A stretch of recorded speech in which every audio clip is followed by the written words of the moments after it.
The bells of St. Bartholomew's Cathedral struck noon, ringing through a city blanketed in soot and steam, the whole of London smug in its pretty lies. You notice every sound when you know exactly how and when you're supposed to die. Every clatter is a warning, every hush a prelude. Elias Harrow knew. It made the world sharper, meaner. He waited now in the servants' corridor at Harrow House, silver tray in hand, eyes drilling hatefully into the wallpaper as if it might peel itself from the wall in shame. "It happens tonight," he muttered, voice just above a whisper. The footman beside him blinked. "Beg pardon, sir?" "Never mind," Elias snapped. Of course, no one really called him sir. Third son to a forgettable baronet, stuck in a no-man's land between gentry and staff, fed well, dressed well, entirely unneeded. Society kept a little shelf for people like him. The overlooked, the unimportant, the extra sons and decorative daughters who could disappear without much fuss. Exactly the purpose he'd served, well, would serve, in the novel. 5 years ago, in an aggressively brighter and electrically lit world, Elias had about as much power as a forgotten bookmark. He'd read Ashes of the Crowned Heart, with a bottle of cheap wine at his elbow, relishing every over-dramatic twist. It was ridiculous, but it was his kind of nonsense. He remembered bits. A main character named Lucian Harris, frigid, deadly, terrifyingly clever. There was always the political scheming. A heroine who wept beautifully and conveniently. And somewhere on the fringes, a brief mention, Elias Harrow, disgraced, framed, and murdered before his story even had a chance. He remembered throwing his phone, cursing the author for burning through side characters like kindling. 2 weeks later, he died crossing the street, just a moment, and then the world snapped off. He woke up here as that same Elias Harrow, who hadn't lasted a single volume. First year denial, second terror, third research, fourth confusion, memories frayed like old ribbon. And by year 5, one hard truth sat as heavy as lead. Tonight would be the night. The masquerade ball started the doom spiral. No. Elias balanced the tray with renewed purpose. "Not this time," he whispered more to himself than anyone else. That night, Harrow House burned bright, full of golden light and brittle laughter. Candle wax dripped like honey. Silks rustled like whispers. Men and women wore their best masks, smiling and circling with knives hidden beneath their formal gloves. The musicians played on, but the desperate edge never quite left the waltz. Elias made his entrance with measured drama, gliding down the sweeping staircase. Black formal wear, care but not extravagance. A calculated gamble, really. His gloves gleamed, dark hair pulled back. Face bored enough to suggest he'd seen it all. Except he remembered this scene too well. In the story, this was where he started to unravel. One glass too many. An ill-advised insult. A wrong turn into a locked study. And then the frame-up that sealed his fate. A plot device dressed as a downfall. But tonight, Elias was ready to draw blood for a different ending. Across the ballroom, a ripple of silence. Someone called his name with a voice smooth as smoke. "Lord Harrow." He stopped. Lucian Harris stood at the foot of the stairs, impossibly tall and sharp, dressed in midnight blue. Black mask obscured his eyes, somehow making the rest of him even more dangerous. Lucian Harris, a name that could clear a room or fill it depending on where you stood. True to form, Lucien extended his hand. "You stopped walking." "I was considering retreat," Elias replied. "From the staircase?" "From the evening." A ghost of a smirk touched Lucian's lips. Too late. The hand was an unspoken dare, In the novel, Lucian hardly noticed Elias. He'd been all cold calculation and severe beauty, a portrait done in grays and steel, terrifying but magnetic. Apparently, some things crossed the barrier between fiction and whatever this was. Elias took Lucian's hand. Warmth and something sparking under his skin. Not a feeling he'd asked for, but impossible to ignore. They stepped into the dance. Lucian's grip was unyielding, his lead flawless, leaving Elias only the illusion of control. "You seem familiar with me," Lucian said, voice pitched low. "I read about you once." "Oh? That sounds ominous." "It ended badly for several people." "And for me?" Elias smiled thinly. "The jury's still out." They waltzed through the crowd, questions folded between each turn. Elias made no mistakes. Childhood drilled the steps into him. But Lucian made the moment feel as precarious as walking a ledge. "You dance well," Lucian observed. "I dance defensively." "Against whom?" "Men who ask too many questions." "Then you must find me exhausting." Elias didn't dignify that with an answer, but Lucien's hand pressed just a fraction harder against his back, more challenge than comfort. On the edges of the room, whispers multiplied. The Duke of Harris never danced, especially not with men, especially not with nobodies. But being seen was safer than being alone. As long as the crowd watched, he wasn't a target in the dark. Later, when the ballroom spun out of focus, Elias melted away, slipped into the eastern gallery with quiet purpose. He knew the danger, knew the room, remembered the plot. If the study went unguarded, history might repeat itself. He opened the study door and was greeted by the rustle of expensive fabric. Lord Pembroke, every inch a spoiled secondary villain rooting through the desk. Elias let his irritation show. "Next time, softer shoes." Pembroke nearly fell over with panic. What are you doing here?" Elias snatched the papers out of Pembroke's hand, tucking them inside his own coat. "Improving the narrative one scene at a time." Flustered Pembroke babbled for a moment before the door opened again. Lucian stepped inside, unreadable. He took in the tableau, Elias, the documents, Pembroke paling in the corner. He murmured, "Interesting." "Your Grace, Harrow stole—" Pembroke started desperately. "Be quiet," Lucian said, calm as ice. Pembroke shut up. Lucian looked at Elias. "Explain." Elias shrugged. "Caught him stealing, had to act." "With your hands already on the papers." "Efficiency." Lucian's eyes narrowed with private amusement. "You take bold risks.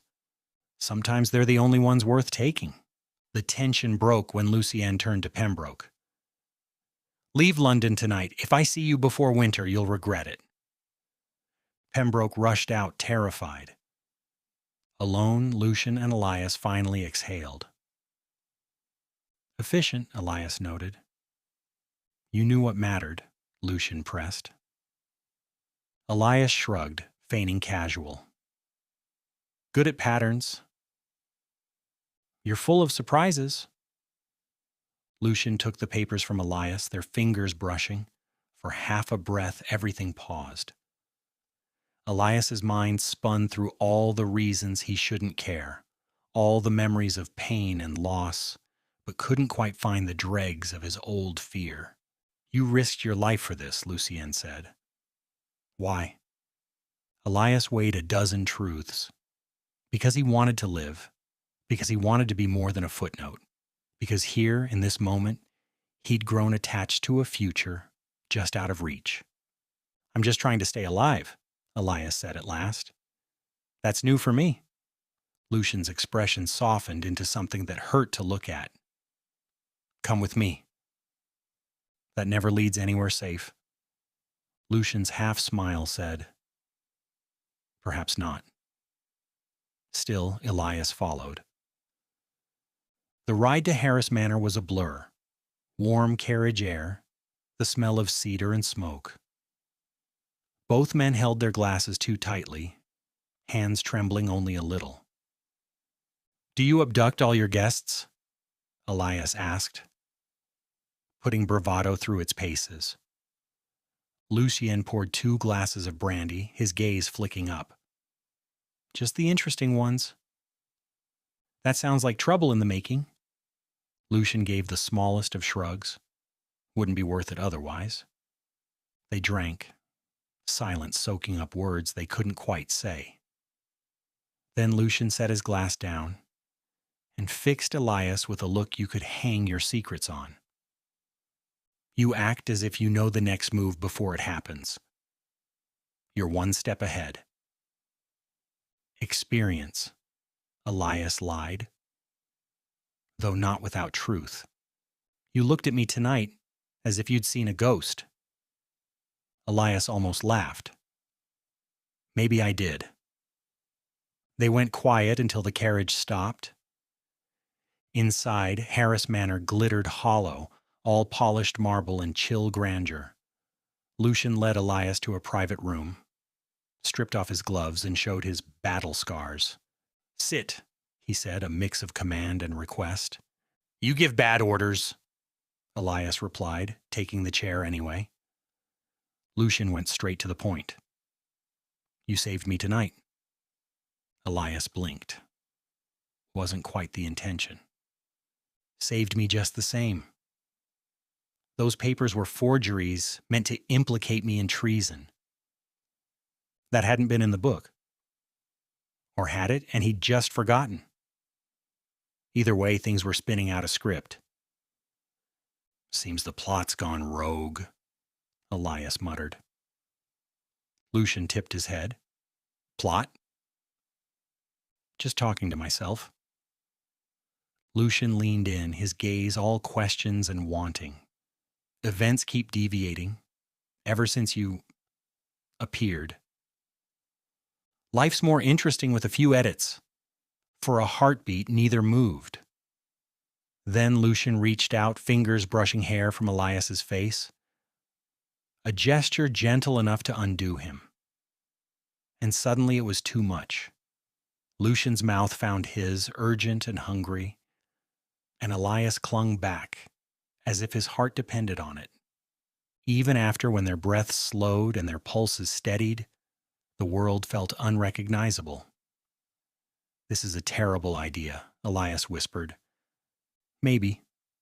Care to try again?" Elias kissed him anyway. "Sometimes you have to invite disaster to the table and see if you can outwit it." They found each other in shadows and candlelight. Hands clumsy at first, then sure. Lucien, unmasked, trembled when touched gently, all brittle composure melting away. They learned each other's bodies slowly, as if rewriting what was possible and what was forgivable. Desire came fierce and complicated, but the tenderness afterward was ferocious in its own right. Lucien curled around Elias as if guarding a precious secret. Elias breathing in a future he'd never meant to have. That first night was not frantic, just inevitable. When dawn crept through the curtains, Lucien traced Elias's shoulder, mumbling, "You are trouble. Prefer agent of chaos. I can't remember what this house felt like before you walked into it. That's dangerously sentimental." Lucien snorted. "Don't quote me on it." Elias smiled into the crumpled pillow, realizing, for the first time, he had started to hope. Of course, hope is a fragile, traitorous thing. 3 days later, blood on the palace floor. The Queen's advisor murdered. The headlines named Lucien Harris as conspirator-in-chief. Parliament roared for vengeance. Enemies circled with sharpened teeth. Elias stared down at the morning paper, heart tight, This was the moment he'd read about. Except it wasn't supposed to be now. Not like this. Lucian entered, already lacing his cuffs, his expression made of stone. You look as though you could kill someone.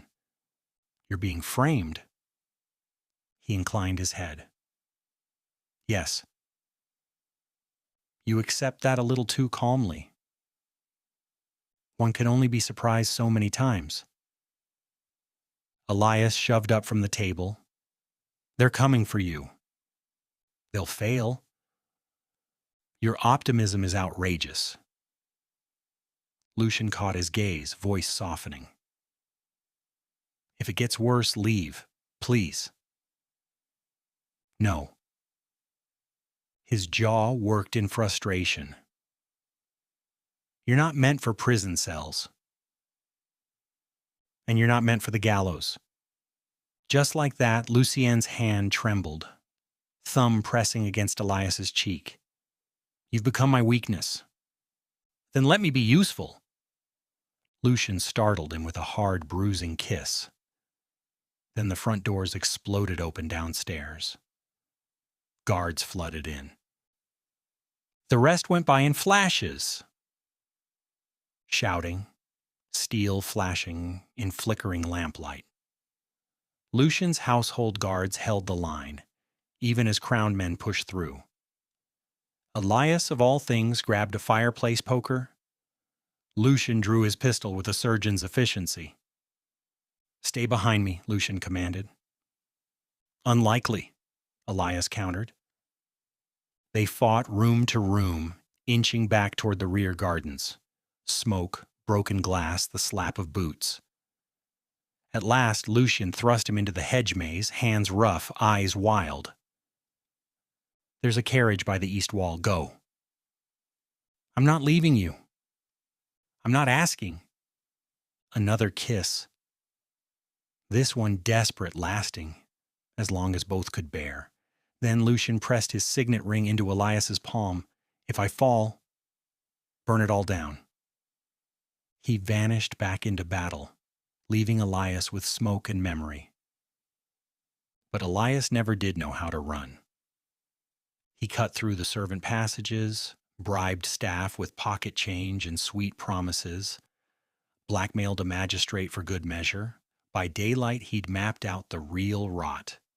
The conspiracy lay not with political opponents, but with Lucian's own uncle, a man who'd lurked safely out of focus in the original novel, never facing consequences. Elias burst out laughing, wild with nerves, when the truth clicked. Why write tragedy on rails when you could rewrite it at gunpoint? He went hunting. The final reckoning happened at a ruined mill by the river, rain hammering against the shattered roof. Lucian, battered but alive, was bound at the center. Facing him, his uncle lorded over him, gun drawn as if eager to finish the job. You always wasted your gifts on sentiment, the old man spat. Elias stepped into the pool of lantern light with a ledger in his hand and a grin he barely felt. Evening, gentlemen. I'm here to edit the climax. The uncle gaped, gun swinging. None of his men moved. Elias had seen to that before arriving, tucking bribes into the right palms. He tossed the ledger at the old man's feet. Proof of every dirty deal. How's that for an ending? Lucian didn't hesitate, chair breaking, rope snapping, chaos breaking loose. The fight was short, messy. Elias tackled the uncle more out of spite than strategy, and was glad when Lucian finally pried the man off him. When the dust cleared, Lucian grabbed Elias by the shoulders, shaking with adrenaline. You impossible, reckless man! Would you have survived this scene without me? Lucian didn't answer. Just kissed him, rough and grateful. You came back, he whispered, but wouldn't have missed it. Why? 100 answers flickered through Elias's mind.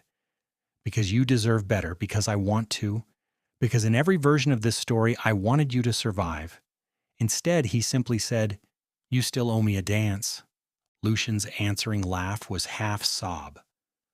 They walked out together, both changed. No script to follow, only the real world ahead. Spring remade London, washing away the blood and grime, renewing the city for another round of intrigue. Lucian's uncle landed in prison, the conspiracy unraveled. Lucian's reputation, dangerous and untouchable, emerged brighter through the storm. Elias settled into Harris Manor officially as political secretary. Everyone knew better. Their lives together were messy, brilliant, occasionally loud. They argued about everything from tax reforms to proper breakfasts. But the fights only made their truce sweeter. They learned each other inch by inch. Lucian, who loved storms and harsh tea. Elias, who read forbidden novels and found 1,000 ways to make Lucian laugh at the worst moments. They shared a bed when the world allowed. Intimacy as much about comfort and presence as passion. Kisses stolen behind doors, hands brushing in broad daylight. They learned to build trust, to keep faith. One midsummer night, Elias stood at Lucian's side as the city's idle rich pretended not to watch. "Once upon a time, you know," Elias said. "I'd have been dead by now." Lucian glanced over, something sly in his expression. "Once upon a time? I'll tell you the real story one day." Lucian reached out, locked their fingers together for the world to witness. "I only want this version." Elias looked at Lucian. Once a myth, now flesh and future. And realized he'd broken every rule just by surviving. For a side character, he thought he had become the author of his own story. And somewhere far beyond the last page, everything had already shifted.